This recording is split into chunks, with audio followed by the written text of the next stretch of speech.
Bismillahirrahmanirrahim. Assalamualaikum warahmatullahi wabarakatuh. Apa kabar anak-anakku semua? Hari ini kita akan belajar fikih 6 semester genap bersama siswa MI Muhammadiyah 1 Jombang The Inspiring School. Hari ini kita masih melanjutkan pelajaran lalu, yaitu bab 4, jujur dan tanggung jawab dalam jual beli.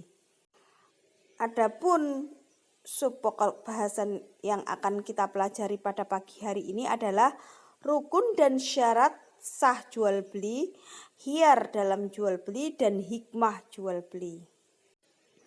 Semangat belajar ya, semoga kalian mendapatkan ilmu yang bermanfaat. Anak-anakku, selanjutnya rukun dan syarat sah jual beli. Apa saja rukun jual beli? Rukun jual beli ada 5 yang perlu diingat ya.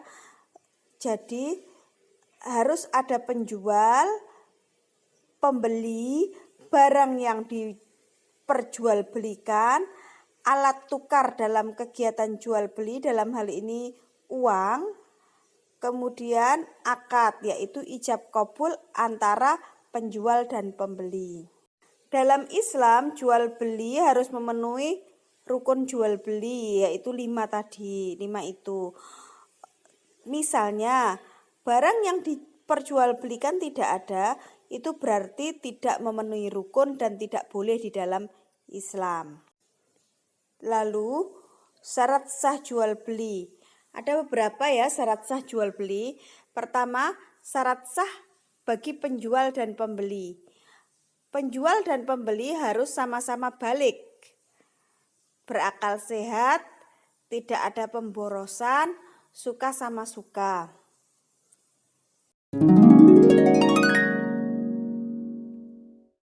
Selanjutnya adalah syarat sah barang yang diperjualbelikan. Anak-anakku, barang yang diperjualbelikan itu harus suci. Barang yang tidak suci, misalnya jual beli minuman keras, jual beli babi, jual beli anjing, itu dilarang ya, tidak boleh. Barang yang diperjualbelikan harus bermanfaat. Tidak sah jual beli misalnya seperti lalat, nyamuk dan sebagainya, itu tidak sah. Tetapi bagaimana kalau jual beli obat nyamuk? Tentu saja sah ya, karena obat nyamuk berfungsi untuk mengusir nyamuk ya. Selanjutnya, barang yang diperjualbelikan harus milik sendiri atau diberi kuasa orang lain. Selanjutnya, barang yang diperjualbelikan harus jelas dan dapat dikuasai oleh penjual dan pembeli. Oleh karena itu tidak sah jual beli barang yang masih di laut atau di sungai dan sebagainya. Misalnya jual beli barang yang masih di sungai ya, kita jalan-jalan ke tepi sungai, kemudian ada orang menawarkan itu ikan wader itu saya jual ke kamu 10.000, itu tidak sah ya. Tetapi kalau misalnya saya beli ikan wader 10.000, oke, nanti saya carikan ikan wader seharga 10.000, gitu enggak apa-apa ya. Atau misalnya saya biasanya menjual ikan wader seperempat kilo 10.000 misalnya gitu. Kemudian nanti saya saya beli ikan wader 10.000, ya nanti saya carikan di sungai itu enggak apa-apa. Tapi kalau beli ikan wader itu yang ada di sungai itu 10.000, kemudian belum jelas jumlah ikan wadernya berapa kilo dan sebagainya, belum jelas, itu yang dinamakan tidak sah ya.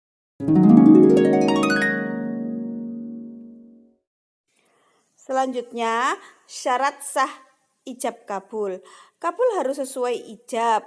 Kemudian ada kesepakatan antara ijab dengan kabul pada barang yang ditentukan mengenai ukuran dan harganya. Misalnya ditentukan harganya 10.000, ukurannya apa? Misalnya ukuran XL apa-apa gitu ya. Terus selanjutnya, akad tidak dikaitkan dengan sesuatu yang tidak ada hubungannya dengan akad. Misalnya buku ini akan saya jual kepadamu 10.000 jika saya menemukan uang.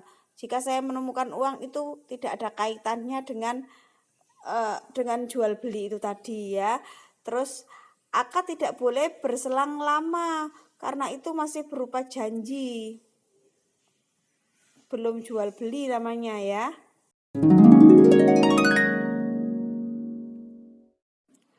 Selanjutnya, khiyar dalam jual beli. Pengertian khiyar dalam jual beli, menurut bahasa al-khiyar adalah memilih yang terbaik. Sedangkan menurut syara adalah hak memilih bagi penjual dan pembeli untuk meneruskan akad jual beli atau membatalkan.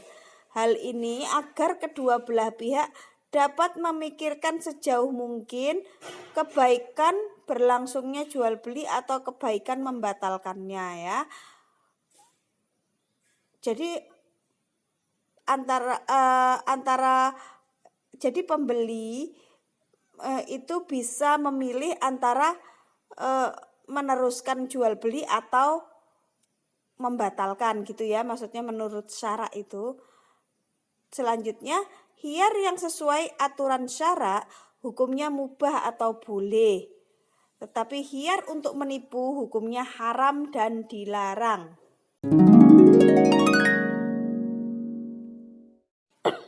Selanjutnya, macam-macam khiyar. Khiyar itu ada 3 macam, yaitu khiyar majlis, khiyar syarat, dan khiyar aibi. Mari kita bahas satu persatu. Pertama, khiyar majlis. Khiyar majlis, khiyar antara penjual dan pembeli boleh meneruskan jual beli atau membatalkan pada waktu masih berada di tempat akad jual beli. Jika keduanya telah berpisah, maka hak khiyar tidak berlaku lagi. Berpisah maksudnya bagaimana? Itu biasanya tergantung pada adat istiadat setempat. Misalnya berpisah, dia sudah meninggalkan toko atau dia sudah tidak di depan kasir lagi meskipun dia masih di dalam toko itu. Itu terserah adat istiadat yang ada pada lingkungannya masing-masing. Kemudian khiyar syarat. Khiyar syarat yaitu hak memilih antara meneruskan jual beli atau membatalkan dengan syarat tertentu. Masa berlaku khiyar syarat adalah 3 hari. Contoh, saya membeli baju ini jika anak saya cocok.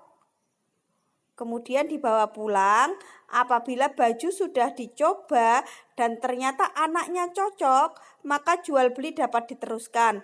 Tetapi jika anaknya tidak cocok, maka jual beli dapat dibatalkan. Itu namanya khiyar syarat. Selanjutnya adalah khiyar aibi, hak untuk memilih, meneruskan atau membatalkan jual beli karena ada cacat atau kerusakan pada barang yang tidak terlihat pada saat ijab kabul. Hal ini dapat terjadi karena pembeli tidak mengetahui bahwa barang ini terdapat cacat. Mengembalikan barang yang cacat hendaklah dengan segera, tidak boleh ditunda-tunda, dan jangan menggunakan barang yang cacat itu sebelum dikembalikan. Contohnya misalnya Bu Dewi membeli televisi. Di toko televisinya bisa dinyalakan. Sesampainya di rumah ternyata televisi tidak bisa dinyalakan. Itu tergolong kalau Bu Dewi ingin membatalkan jual beli itu tadi, berarti itu namanya hiar aibi ya, karena televisinya rusak. Jadi aib ya, rusak. Selanjutnya, pembatalan jual beli terhadap orang yang menyesal.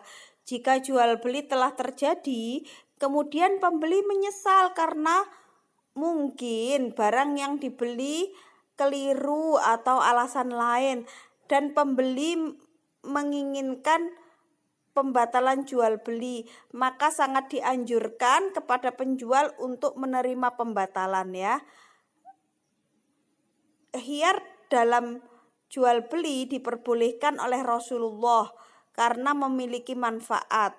Di antara manfaat hiar adalah untuk menghindari adanya rasa tidak puas terhadap barang yang dibeli, menghindari penipuan, dan untuk membina ukhuwah antara penjual dan pembeli. Dengan adanya hiar, penjual dan pembeli akan merasa puas. Gitu ya.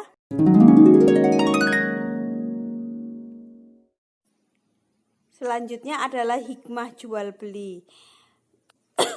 Di antara hikmah jual beli adalah mencari dan mendapatkan karunia Allah, menjauhi riba, menegakkan keadilan dan keseimbangan dalam ekonomi, menjaga kehalalan rezeki, produktivitas dan perputaran ekonomi akan berjalan secara dinamis, silaturahmi dan memperbanyak jejaring kita di masyarakat, masing-masing merasa puas. Penjual dan pembeli masing-masing berlapang dada ketika tawar-menawar sehingga mereka dirahmati Allah Subhanahu wa taala, menjauhkan orang dari memakan atau memiliki harta yang batil. Demikian pelajaran kita kali ini. Sebelum kita akhiri, jangan lupa ketik nama kalian di kolom komentar agar Bu Dewi tahu siapa saja yang sudah meluangkan waktu untuk mempelajari video ini. Jangan lupa like, komen, dan subscribe-nya juga ya.